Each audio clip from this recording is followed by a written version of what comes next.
அங்கே அவ என்னடானா லெட்டரில் அப்படியெல்லாம் எழுதியிருக்கா. இங்கே இவ என்ன உட்காந்து யோசிச்சுட்டு இருக்கா? மரகதம், ஏய், என்னங்க?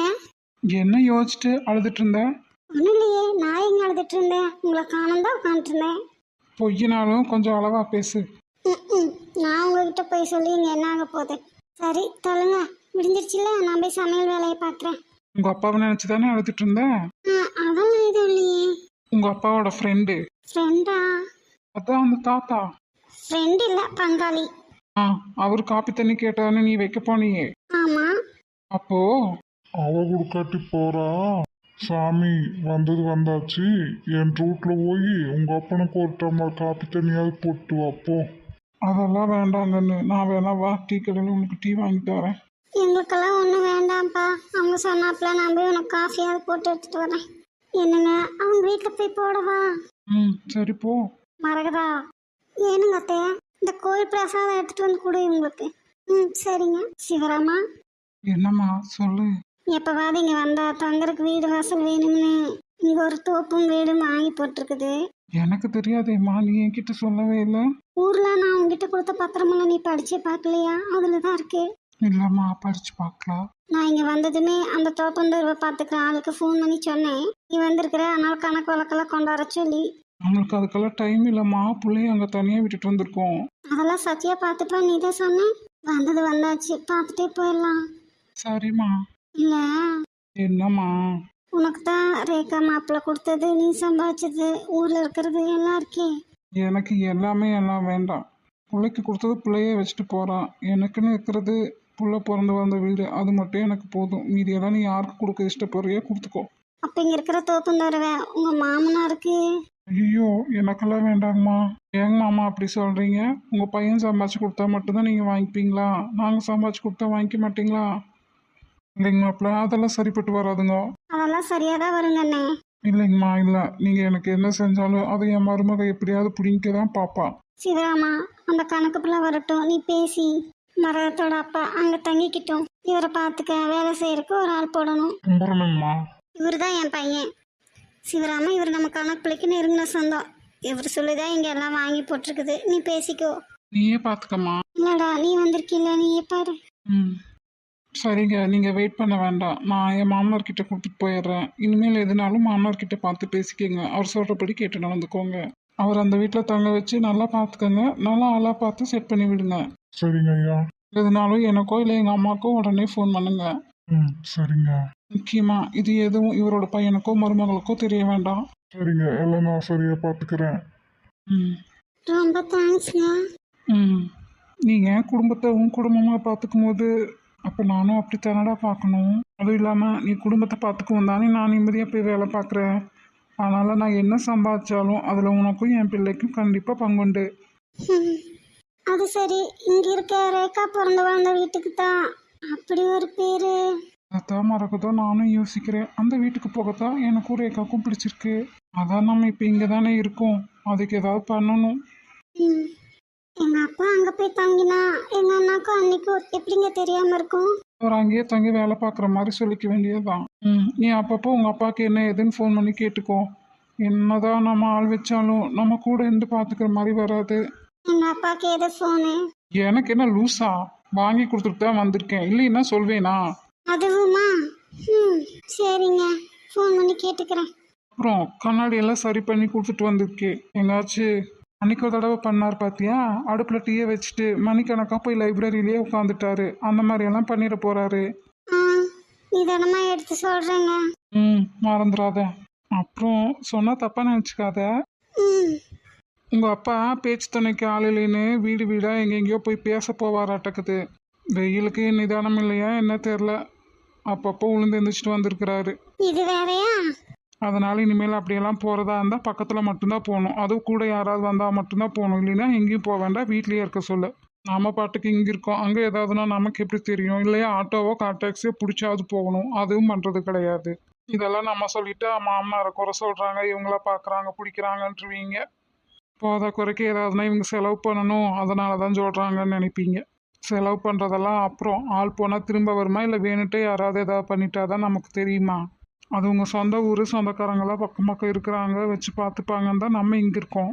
இல்லையா அவங்க அப்பாட்ட பேசு, நாமளே போய் கூட்டிட்டு வந்து இங்கேயே வச்சு பார்த்துக்கலாம். நம்ம இங்கே இருந்துட்டு யாருக்கு என்ன ஆகுமோ எப்போ ஆகுமோன்னு திக்கு திக்குன்ட்டு பயந்துட்டெல்லாம் இருக்க முடியாது. ம் சரிங்க சொல்கிறேன். முதல்ல அந்த கன்றாவி டீயை நிறுத்த சொல்லு. உடம்பு என்ன மிஷினா? அது எத்தனை வருஷம்தான் ஆர்கான்ஸ் எல்லாம் வேலை செய்யும்? வயசாகுது இல்லை, எல்லாம் வேலை செய்கிற திறனும் குறையும்ல.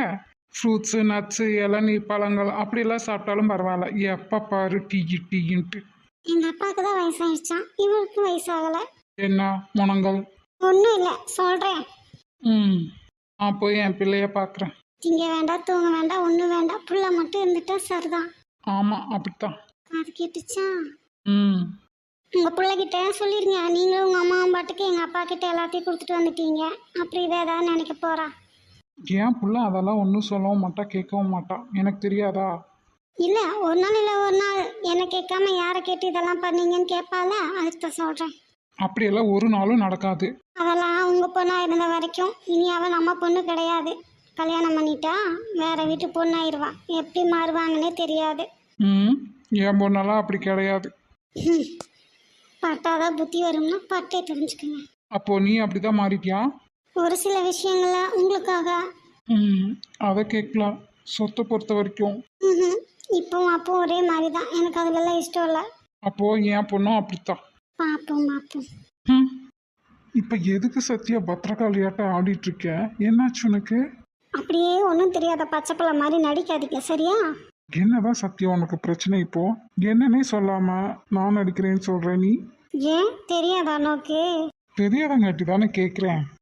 எவா அவ? யாரு? ம் உங்கள் செல்லுக்கு வாட்ஸ்அப்பில் வந்திருக்கு ஃபோட்டோஸு.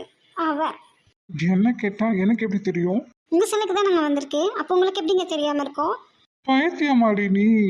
நான் என்ன டிபார்ட்மெண்ட்ல இருக்கேன்? எனக்கு 1000 ஃபோட்டோஸ் வரும் கேஸ் விஷயமா. யாரை கேட்குற என்னன்னு எனக்கு எப்படி தெரியும்? நிஜமா கேஸ் விஷயமா தான் வந்திருக்கா? பின்ன இல்லை உங்கள் பர்சனல் விஷயமா தான் வந்திருக்கு. பர்சனலா? அது என்ன உனக்கு தெரியாத எனக்கு மட்டுமான பர்சனல்? அதைத்தான் நானும் கேட்குறேன். என்னோட பர்சனல்னா என் வாழ்க்கையில் 2 பேர் தான். ஒன்று என் பொண்ணு, ஒன்று நீ. இதில் வேற யார் ஃபோட்டோ வந்திருக்க போகுது? நம்பிட்டேன். சத்தியமா சத்யா நம்பு. முடியாது. சரி, யார் அனுப்பினாங்களோ அவங்களுக்கே ஃபோன் பண்ணி கேளு என்ன ஏதுன்னு. ஏன் என்கிட்ட மாட்டிக்கிட்டீங்கல்ல, தப்பிக்கலான்னு பிளான் பண்ணுறீங்கல்ல? அம்மா தாயே நம்பு. கண்டிப்பாக ஏதாவது கேஸ் விஷயமா தான் அனுப்பியிருப்பாங்க. ஓ இதை நான் நம்பணுமா? சரி யார் அனுப்பினாங்களோ அவங்களுக்கு ஃபோன் போட்டு ஸ்பீக்கரில் போடுங்க, நானும் கேட்குறேன். கிட்ட தானே சொல்லியிருக்கேன், நீயே பண்ணு. ம் இப்போவாவது நம்புறியா? ம் தேங்க்ஸ். இப்போ இல்லைனாலும் எப்போ வேணாலும் மாட்டுவீங்கள்ல, அன்னைக்கு வச்சுக்கிறேன். இன்னைக்கு போலீஸ் ட்ரைனிங்ல நம்ம கற்றுக்கிட்ட மொத்த வித்தியும் ஏன் மேலே இறக்கிட்ட. இதில் இன்னொரு நாள் வேறையா? ஆத்தி ஆளை விடு. ஐயோ பாவம், எவ்வளோ கேஸில் எவ்வளோ பேர்த்து நீங்கள் அடிச்சு உண்மையை வாங்கியிருப்பீங்க. இன்னைக்கு நான் உங்களை, ஆனாலும் என் மேலே உங்களுக்கு ஒரு துளி கோவம் இல்லை. நீங்கள் திருப்பி கையை நீட்டலை. உங்கள் சர்வீஸ்க்கு கோபத்துக்கும் நீங்கள் அடித்தா நான் தாங்க மாட்டேன் தான், ஆனால் அதை நீங்கள் பண்ணலையே. நீங்கள் என்ன அடக்கி ஆகணும்னு நினைக்கவே இல்லை. உங்கள் மேலே நம்பிக்கை இல்லாமல் உங்களை நான் எல்லாத்தையும் விட்டுட்டு லவ் மேரேஜ் பண்ணேன். உங்கள் பொண்ணுக்காக இவ்வளோ வருஷமாக தனியாகவும் இருந்தேன். அதை பற்றியெல்லாம் ஒரு கொஷின் கூட பண்ணாமல் போயிட்டீங்க. தேங்க்யூடா புருஷா. சத்யா, ஆ என்னதுங்க வரேன். இங்கே நின்று என்ன யோசிச்சுட்டு இருக்க? நம்ம வீட்டில் தனியாக இருக்கோமா, அது வேற. இங்கே நம்ம எல்லார் கூடயும் சேர்ந்து இருக்கும்போது அவங்களோட எண்ணங்களுக்கும் உணர்வுகளுக்கும் மதிப்பு தரணும். உனக்கு நான் சொல்ல வேண்டியது இல்லைதான், ஆனால் தங்கச்சிமா நேற்று அவ்வளோ தூரம் ட்ராவல் பண்ணிட்டு டயர்டாக வந்திருப்பாங்க. அப்படின்னு அவங்க போய் கிச்சனில் நின்று வேலை பார்க்குறாங்களா? நீ இங்கே ம் போகிறேங்க. நேற்று ரேகாவை சசி எப்படிலாம் கஷ்டப்படுத்தினான்னு நமக்கு தெரியும். நீ போய் அவளை ஒரு எட்டு பார்த்துருக்கலாம்ல. எங்கேயாவது அடிபட்டிருக்கா, பெயின் இருக்கான்னு கேட்டு என்ன ஏதுன்னு பார்த்து மருந்து போட்டு விட்டுருக்கலாம்ல. சாரிங்க மறந்துட்டேன், இதை போய் கேட்குறேன். அப்புறம் ரேகா சிவா இல்லாமல் கஷ்டப்படுறா, பூ மாதிரி யாருமே இல்லாமல் கஷ்டப்படுறா. ஆனால் ரேவதி குழந்தைத்தனமாக சேட்டை பண்ணிட்டு இருந்தாலும் விக்கி அதெல்லாம் தெரிஞ்சு நடந்துப்பான். இருந்தாலும் 10 பேத்துக்குள்ளே இருக்கும்போது அவங்களோட எண்ணங்களுக்கும் உணர்வுகளுக்கும் நம்ம என்றைக்குமே மதிப்பு தரணும்டா. ரேவதி கிட்ட நீ சமயம் கிடைக்கும் போது குணமாக எடுத்து சொல்லி புரிய வை. அவங்க ரூமில் எப்படின்னு எனக்கு தெரியல, ஆனால் வெளியே கரெக்டாக தானங்க நடந்துக்கிறாங்க. இருந்தாலும் ரேகா பர்த்டே விஷயமா இன்னைக்கு நிறைய பேர் வீட்டுக்கு வருவாங்களடா, அவங்க முன்னாடி. அதெல்லாம் விக்கி கரெக்டாக இருப்பாங்க. அப்போ ரேவதி விக்கி பார்த்துப்பாங்க, நீங்கள் அதெல்லாம் நினச்சி ஒரி பண்ணிக்காதீங்க. அவள் ஹாப்பியாக இருக்கிறது அவளோட பர்சனல், அவளோட லைஃபு. ஆனால் அது அடுத்தவங்கள ஹர்ட் பண்ணாமல் இருக்கணும். ம் இதுக்கும் நான் சொல்கிறேங்க. மறந்துடாத. ம் நேற்று ரேக்கா போனதும் என்ன நடந்துச்சு தெரியுமா விக்கி? என்ன நடந்திருக்கும்? ஆடு மாடு கோழி மனுஷங்க எல்லாமே எப்பவும் போல நடந்திருப்பாங்க, அவ்வளோதானே? ம் சொல்கிறத கேளு. ம், சொல்லு. அவுட்டிங் போயிட்டு வந்தாலுமே நீங்களாம் ஃப்ரீயாக தான் இருப்பீங்க. லேடிஸ் மட்டும் மறுபடியும் அடுப்புக்கிட்ட போய் நின்று வேலை பார்க்கணும். நான் அங்கேயே சாப்பிட்டு வரலான்னு சொன்னேன்ல, நீ தான். அப்புறம் என்னங்க, பிள்ளைங்க 4 பேர், அது போக சிவராம அண்ணன், அவங்க அம்மா, மரகத அக்கா, இவங்களுக்கும் சமைக்கணும்ல, அதனால தான். சரி, ஒரு நாள் தானே, எல்லாருக்கும் வாங்கிட்டே வந்திருக்கலாம். இப்போ பேசிட்டு தான் உட்காந்துருக்கேன், போய் செய்யலாம்ல. ம் உங்கள் மகளும் மாப்பிள்ளையும் செஞ்சிட்ருக்காங்க, அதான் நான் கொஞ்ச நேரம் உட்காரலான்னு உட்காந்தேன். ஓ, இந்த வேலையெல்லாம் நடக்குதா? ம் விக்கி முதல்ல சமைப்பான், உங்கள் பொண்ணும் அப்பப்போ. ஆனால் 2 பேரும் சேர்ந்து சமைக்கிறது இன்னைக்கு தான். ம், சாப்பிட முடியுமா? தெரியலையே. இல்லை, அவங்கெல்லாம் சரியாக சாப்பிட மாட்டாங்க. நம்ம மகளுக மருமகளுக எல்லாருக்கும் எல்லாருக்கும் காத்தடிச்சா பறந்து போகாமல் இருக்க வெயிட் வைக்கணும். எப்படிங்க நீங்கள் இப்படியெல்லாம் பேசுவீங்களா? ம், ஏன் ஐஜினா அப்படியே ஸ்ட்ரிக்டாக மட்டும்தான் இருக்கணுமா? இல்லை, நான் அந்த மாதிரி சத்தியனையே பார்த்துட்டேன்னா இதெல்லாம் புதுசாக இருக்குது, அதுதான். இனியெல்லாம் அப்படித்தான். Okay, thank you. என்ன சத்யா, என்ன நடக்குது இங்கே? நாங்கள் பறந்து போகாமல் இருக்க எங்களுக்கு வெயிட் வைக்கணுமா? ஆமாம் தங்கம், அதை நான் சொல்லலை, உங்கள் அம்மா தான் சொன்னான். என்ன சத்யா, உனக்கு நீ மட்டும் நல்லா சாப்பிட்றதா நினைப்போ? நான் சொல்லவே இல்லடி, உங்கள் அப்பா தான் சொன்னாரு. அப்பா தான் சொன்னாரு, எனக்கு நல்லா தெரியும், காது கேட்டுச்சு. நீ வாயை மூடமா, இல்லை வீட்டில் எலி ஏதாவது இருந்துச்சுன்னா பிடிச்சி உள்ளே போட்டுருவேன். உங்கள் மகளுக்கு கொழுப்பை பார்த்தீங்களா? அவளை கிண்டல் பண்ண உங்களை விட்டுட்டு என் வாயில எலியை பிடிச்சி போடுவாங்க. உங்கள் அப்பா இருந்தும் கண்டுக்கலைனாலும் நான் தானே உன்னை பார்த்து பார்த்து வளர்த்தேன். எனக்கே நீ எலியை பிடிச்சி போடுவியா? சும்மா விளையாட்டுக்குமா அடிச்சுன்னா மூச்சு முகரெல்லாம் பேத்துணும் பார்த்துக்கோ. எங்க என் அப்பா முன்னாடி என்ன அடி பார்ப்போம். ஏன் அடிச்சா உங்க அப்பா என்ன பண்ணி கிழிப்பாரு? எப்போ பார்த்தாலும் உங்க அப்பா என்ன கிழிப்பாரு கேட்குறியே? உன் புருஷன் என்ன துணிக்கடையிலையா வேலை பார்க்குறாரு? துணியை டெய்லி கிழிச்சிட்டு இருக்க. கொழுப்பு வாய் கொழுப்பு இருக்கே, அதை கேட்டு உங்க அப்பா வேற கேட்க பக்கன்னு சிரிக்கான்.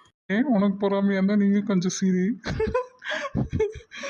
ஏங்க ஏன்? இப்போ நாங்கள் என்ன சொல்லிட்டோன்னு குரங்கு மாதிரி மூஞ்சி வச்சிட்டு இருக்க? யாரு நான் குரங்காங்கிறேன். இல்லை, குரங்கே வந்து நான் தான் குரங்கான்னு கேட்டா என்னடி பதில் சொல்ல? உங்க பிள்ளைக்கு சிரிப்பை பாருங்க. நீயும் தான் சிரியே, அதை விட்டுட்டு நீ ஏன் அவளை கம்ப்ளைண்ட் பண்ணுற? உங்க 2 பேத்தையும் என்ன சொல்லி என்ன பிரயோஜனம், என்ன சொல்லிக்கணும்? அப்போ சொல்லாத. சரி வேண்டாங்கங்க, 2 பேரும் சேர்ந்து என்ன ரொம்ப வெறுப்பேத்துறீங்க. சத்யா, சிரிக்கணும்னு தோணுதா சிரிச்சிடணும். இப்பெல்லாம் நிறைய பேர் சிரிக்கிறதே இல்லை. இன்னும் கொஞ்ச நாள் போனா சிரிப்பு ஒரு தெரப்பியா எக்ஸசைஸா எல்லாம் மாற்றி தியானம் யோகா இதுல எல்லாம் கூட ஆட் பண்ண ஆரம்பிச்சிருவாங்க. நீங்க போலீஸ் டிபார்ட்மெண்ட்ல வேலை பார்க்குறீங்களா இல்லை ஹெல்த் டிபார்ட்மெண்ட்ல வேலை பார்க்குறீங்களா? ஏன் கூட ஒன்றா ஐபிஎஸ் எழுதி பாஸ் பண்ணி வேலை பார்த்து இப்படிப்பட்ட உனக்கு இதில் என்னமா டவுட்டு? அடுத்து நீங்க எனக்கு யாருன்னு கேட்பாங்கப்பா அம்மா. கேட்டாலும் கேட்பா. ஆமா கேட்பாங்க காணாமட்டு. 2 பேத்துக்கு பல்ல தட்டி கையில் கொடுக்குறேன் பாருங்க, இன்னும் சிரிப்பு அடங்க மாட்டேங்குது இல்லை? ஏற்கனவே நீ சமைக்கிறதெல்லாம் நான் சாப்பிட்டு என் பல்லெல்லாம் டேமேஜ் ஆகாம இருக்கு. ரேவதி பேசாம விக்கி கிட்ட போயிரு. என் அம்மா அப்பாவும் எப்பவும் இதே மாதிரி ஹாப்பியா இருக்கணும். ஓய் கோவக்கார கிளியே என்னை கொத்தி விட்டு போகாதே, அருவாமழையை போல நீ புருவம் தூக்கி காட்டாதே. நோக்கு கொஞ்சமாவது அறிவு இருக்குதா? ஓய் பேசும்போது கொஞ்சமாவது யோசிச்சு பேசணும் சத்யா. அறிவு இருந்திருந்தா உன்னை எல்லாம் கல்யாணம் பண்ணிப்பேன் நான் சொல்லு. ஓ, யார் கல்யாணம் பண்ணிக்க சொல்லி காலை விழுந்து அழுதாங்க? உங்க அம்மா பார்த்த பேச்சியம்மா கீச்சியம்மான்னு எவ்வளோ அதை கட்டியிருக்க வேண்டியது தானே. சான்ஸ் மிஸ் பண்ணிட்டா. இப்போவும் ஒன்றும் குறைஞ்சி போல. தாலியை கழட்டி கொடுக்குறேன், போய் கல்யாணம் பண்ணிக்கங்க. Okay, thank you. ஓ, அப்போ அந்த பவானி சாகர் இன்னும் உங்கள் நினைப்பில் இருக்கா இல்லை? பவானி சாகரா? யார் அது? அப்படியே ஒன்றும் தெரியாத போல நடிக்காதீங்க சத்யன். நீ யாரை சொல்கிறேனே தெரியல. இருந்தாலும் அவங்கள பற்றி எனக்கு தேவையில்லை. ஏதோ விளையாட்டுக்கு பேசி சிரிச்சிட்டு இருந்தா அதை ஏன் நீ சீரியஸாக எடுத்துக்கிற? அப்படியே ஒன்றும் ஞாபகம் இல்லாத மாதிரி நடிக்காதீங்க, எனக்கு எல்லாம் தெரியும். இல்லை சத்யா, நீ என்ன சொல்கிற? விளையாட்டுக்கு பேசி சிரிக்க நம்மளுக்கு வயசு என்ன, நம்ம பொண்ணு வயசு என்ன, கொஞ்சமாவது யோசிங்க. வயசு காலங்கள் ஓடும்போது அதிகமாயிட்டு தான் இருக்கும் சத்யா. அதுக்கு என்ன பண்றது? சிரிச்சு பேசி சந்தோஷமா இல்லாம இருக்கிறதுக்கு நம்ம என்ன மிருகமா? ஆனா ம், நான் இத்தனை வருஷமா அப்படி ஒரு வாழ்க்கையை தானே வாழ்ந்தேன். ம், ரேவதிக்கு மட்டும் கல்யாணம் ஆகட்டும், அதுக்கப்புறம் அதுக்கப்புறம் நான் வேலைக்கு போகாம என் பேரம்பேத்திகளோடையே ஜாலியா இருப்பேன். ம், என்ன? ம். அப்பவும் இப்போ உங்களை ரேவதியை கவனிச்சுக்கிற மாதிரி அவங்களே கவனிச்சுட்டு நான் அடுப்படியிலேயே தான் இருக்கணும் இல்லை? யார் சொன்னா? அதான் என் மாப்பிள்ள சூப்பரா சமைக்கிறாரு, அப்புறம் என்ன? ம், எப்படியோ அவங்க 2 பேரும் சந்தோஷமா இருந்தா சரிதான். ம், ஏன் இப்போ இப்படி மூஞ்சி மாறுது உனக்கு? ஏ அம்மு, ஐயோ திட்ட போறான் போல இருக்கே. இதெல்லாம் என்ன பழக்கம்? ஒரு ஜாலிக்கு விக்கி. சரி, உங்க அப்பா நம்மளா சொன்னதாவது சரி, நம்ம சரியா சாப்பிட்றதில்ல நல்லா சொன்னாருன்னு எடுத்துக்கலாம். அவரு தான் சரின்னு சொல்றாருன்னா உனக்கு எங்க போச்சு புத்தி? ஒரு வயசு வித்தியாசம் மதிப்பு மரியாதை இல்லாம உங்க அம்மாவை நீ சொல்லுவியா வாயில எலிய போடுவேன்னு? உங்க அப்பாவும் அதை கேட்டு சிரிச்சிருக்காரு. அதுதான் ஜாலிக்குன்னு சொல்றேன்ல. என்ன ஜாலிக்கு? ஹஸ்பண்ட் ஒய்ஃப்னா அவங்களுக்குள்ள ஒருத்தருக்கு ஒருத்தர் விட்டு கொடுத்துக்கணும், அடுத்தவங்க கிட்ட விட்டு தராம இருக்கணும். உங்க அப்பா என்னடானா உங்க அம்மாவை உன்கிட்டயே விட்டு தராரு. அதனாலதான் நீயும் உங்க அம்மாவை இப்படியெல்லாம் பேசுற. விக்கி. ம், அவங்க யாரு, எதுக்காக அவங்களோட கெரியர் எல்லாம் விட்டுட்டு உனக்காக வீட்டில் உட்காந்துட்டு இருக்காங்க? அதெல்லாம் தெரியுதா உனக்கு? அவங்க எவ்வளோ ஆசைகளையும் உணர்ச்சிகளையும் கட்டுப்படுத்திக்கிட்டு உனக்காக வாழ்றாங்கன்னு நீ எப்பதான் புரிஞ்சுக்க போற? நானும் டிஏஜி போஸ்டிங்கை விட்டுருங்க, வீட்டில் என் கூட இருங்கன்னு சொன்னேன். அடிச்சுன்னா பாரு பல்லெல்லாம் தெரிச்சிரும். இனிமேல் இந்த மாதிரி எங்காவது யாராவது பேசிட்டேன்னு தெரிஞ்சது அப்புறம் நடக்கிறத வேற சொல்லிட்டேன். நீ ஜாலியா ஹாப்பியா இரு, அது உன்னோட பர்சனல் விஷயம். ஆனால் அடுத்தவங்களை ஹர்ட் பண்ணாம இரு. ஒழுங்கா மம்மியை பார்த்ததும் நான் பேசுனதெல்லாம் தப்புன்னு சொல்லி மன்னிப்பு கேட்குறேன். முடியாது போ. கேட்கணும், கேட்குற. விக்கி. இங்க பாருடா, யாரா இருந்தாலும் தப்பு பண்ணினா மனசார அதை ஒத்துக்கிட்டு மன்னிப்பு கேட்கணும். நீ ஈகோ பார்த்துட்டு உன்னோட கௌரவம் குறைஞ்சிரும்னு கேட்காம இருந்தனா உன்னோட மதிப்பும் மரியாதையும் தான் குறைஞ்சிரும், தெரிஞ்சுக்கோ.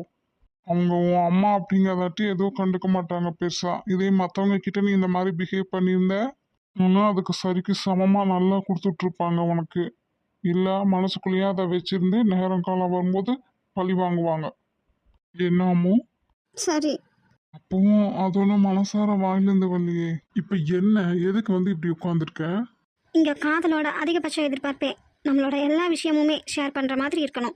ஏதாவது ஒரு ஹெல்ப்பாக இருக்கட்டும், நம்மளோட சேட்னஸ் ஹாப்பினஸ் எல்லாமே ஷேர் பண்ணுற மாதிரி இருக்கணும். வெளியே யார்கிட்டையும் போகாமல், அது அவங்களே இருக்காங்களே அவங்கக்கிட்டேயே சொல்லலாமே அப்படின்னு ஒரு தேர்ட் பர்சன் யாரையும் தேடி போகாமல் இருக்க ஒரு பாண்டு போதுங்கிறது தான். இப்படி ஒரு பார்ட்னர் இருந்தால் காதலும் பிரியாது, சண்டையும் இருக்காது, ஒரு கம்ஃபர்ட் ஜோன் இருக்கும். நீ தான் என்னோட கம்ஃபர்ட் ஜோனே. நீ ஏன் என்ன? இங்க பாரு, நான் உன்னை திட்டல, அடிக்கல, கோவப்பட்டாலும் எல்லாம் மீறி வார்த்தைகளை விடல. நீ செஞ்சது தப்பு அப்படின்னு நீ உணர்ற மாதிரி எடுத்து மட்டும்தான் நான் சொல்லியிருக்கேன். ஏன் அது கூட சொல்ல எனக்கு உரிமை இல்லையா? சொல்லக்கூடாதுன்னா சொல்லிடு, நான் இனிமே சொல்லல. என்ன, பிஃபோர் மேரேஜ் வரைக்கும் நீ என்ன தப்பு பண்ணாலும் என்ன பண்ணாலும் எல்லாரும் உன் முன்னாடி சிரிச்சு சிரிச்சு பேசிட்டு, நீ அந்த சைடு போனதும் ஐஜி பொண்ணை வளர்த்துருக்க லட்சணம் சரியில்லைன்னு பேசுவாங்க. ஆஃப்டர் மேரேஜ் விக்னேஷோட ஒய்ஃப் சரியில்லைன்னு பேசுவாங்க. அதானே, அவ்வளோதானே, நான் பார்த்துக்கிறேன். விக்கி. அடுத்தவங்க பேசுறத பற்றியெல்லாம் எனக்கு கவலை இல்லைடா. நீ என்ன வேணாலும் பண்ணு, எப்படி வேணாலும் இருந்துட்டு போ, ஆனால் அடுத்தவங்கள ஹர்ட் பண்ணாத. நீ என்ன பண்ணினாலும் பண்ணாட்டியும் நான் உன்னை விட்டு போக மாட்டேன். ஆனால் நீ இந்த மாதிரி ஏதாவது தப்பு பண்ணினா நான் சொல்லத்தான் செய்வேன். சொல்லக்கூடாதுன்னா அதை முதல்ல சொல்லிடு. ம், ஓகே சாரி, இனிமேல் நான் இப்படி பண்ண மாட்டேன். இதை நான் சொன்னேன் அப்படிங்கறக்காக சொல்லலையே. ம். சரி, குட்டு. குட்டுன்னு சொன்னாலே மேடம் முகம் மாறிடுமே. ம், அப்புறம் என்னோட ரேவதி வாயிலிருந்து வர வார்த்தைகளால் காஸ்மெட்டிக்ஸ் ட்ரெஸ்ஸிங் செய்கிற செயல் நடத்த இது மூலமாலாம் யாரையும் இம்ப்ரெஸ் பண்ணவோ ஹர்ட் பண்ணவோ கூடாது. ம், ஓகே. சொன்னது புரிஞ்சுதா? ம், நான் இனிமேல் இந்த மாதிரி ட்ரெஸ் பண்ண மாட்டேன். பண்ணிக்குவோம், அதுவும் இஷ்டம்தான். ஆனால் இந்த மாதிரி ரூம்குள்ளே இருக்கும்போது மட்டும் பண்ணிக்கோ, அவுட்டிங் போகும்போதெல்லாம் பண்ணக்கூடாது. ம். உன் திறமையை எங்கே காட்டணுமோ காட்டணும், வாயை எங்கே பேசணுமோ பேசணும். தேவையில்லாத இடங்களை தேவையில்லாத செய்யவே கூடாது, புரியுதா? ம், ஓகே. சரி, எழுந்துரு, வேலையை பார்ப்போம். ம். இப்போவாவது எழுந்துருமா பொண்ணே. ம். ஆஹா கூசுது முத்தா முத்தம், அழகா இருக்குது முத்தா முத்தம், வயச குறைக்குது முத்தா முத்தம், அள்ளி கொடுத்தா இனிக்குது முத்தா முத்தம். ஆ ரேவதி, பேய் பேய். அப்பார்ட்மெண்ட்டில் கொடுக்குறாங்க திருட்டு முத்தம், சிலர் எதிர் வீட்டுக்கு அனுப்புவாங்க பறக்க முத்தம், மொட்டை மாடியில் சத்தம் வந்தா காதல் முத்தம், சிலர் அவசரத்தில் கொடுப்பாங்க முரட்டு முத்தம். ரேவதி, விக்கி எங்க? குளிக்க போயிருக்காருமா.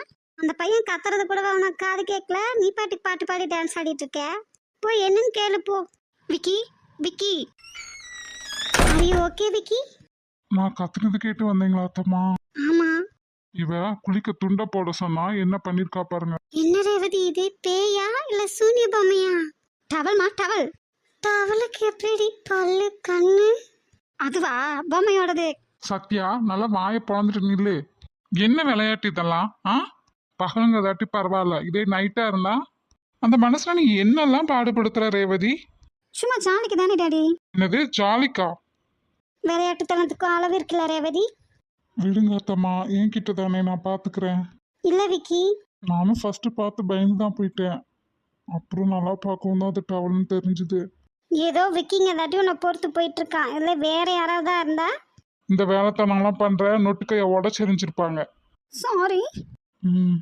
சத்யா, என்ன சத்தம்? செல்லம் கொடுத்து கொடுத்து இவ பண்றத பாரு. சின்ன பிள்ளைங்க தானே அண்ணே, இதுக்கு ஏன் கோச்சிட்டு? சின்ன பிள்ளையா? என்ன தங்கச்சிமா நீயும்? கல்யாண வயசு வந்தாச்சு, விளையாட்டு வினையாகாம இருக்கணும்ல, அந்த விவரம் கூடவா இவளுக்கு இல்ல? இருக்கட்டும் விடுங்க, நம்ம வீட்டில் இருக்கிற வரைக்கும் தானே பொண்ணு சந்தோஷமா இருப்பா. அவளோட குடும்பத்தனத்தையெல்லாம் வேற எங்க போய் காட்ட முடியும்? இப்படியே செல்லம் கொடுங்க எல்லாரும். நாங்க தான் செல்லம் கொடுக்குறோமா, நீங்க கொடுக்கறது இல்லையா?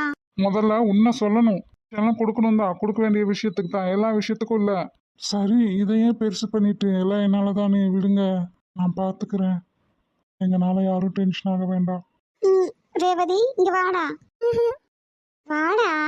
பெரியவங்க கூப்பிடுறாங்கல்ல, போ ரேவதி, மாமி கூப்பிடுறாங்கல்ல. விக்கி குளிச்சுட்டு வரட்டும், நீ போய்.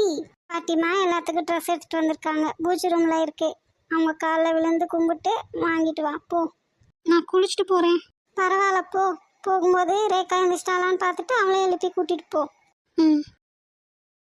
விக்கி, 2 பேரும் குளிச்சுட்டு பாட்டி கொடுத்த ட்ரெஸ் பண்ணிட்டு வாங்க. இன்னைக்கு ரேகாக்கு பர்த்டே இல்லை, நம்ம கோயிலுக்கு போயிட்டு வந்துருவோம். சரிங்க அத்தம்மா. நீ கோவப்படாத சத்யாவா. இன்னைக்கு ரேகாக்கு பர்த்டே இல்லை, எல்லாரும் கிஃப்ட் தருவாங்க. நம்ம என்ன தர்றது? நம்ம வாழ்க்கையில எல்லாரும் நமக்கு செய்யற மாதிரி தான் இருக்கு, நம்ம யாருக்கும் செய்யற மாதிரி இல்லை. ரேகா கிட்ட இல்லைங்காம எல்லாமே இருக்கு, சிவாவை தவிர. அவரையும் எப்படி கண்டுபிடிக்கிறதுன்னு தெரியல. எல்லாரும் கிஃப்ட் பண்ணும்போது நம்ம வெறும் கையோட நின்னா நல்லாவும் இருக்காது. என்ன செய்ய? கடவுளே, என்னை இப்படி ஒரு நிலைமைக்கு கொண்டு வந்து உட்கார வச்சுட்டே. பூவே, பூவே, சொல்லு ரேவதி. ஏன் இவ அழுத மாதிரி இருக்கா?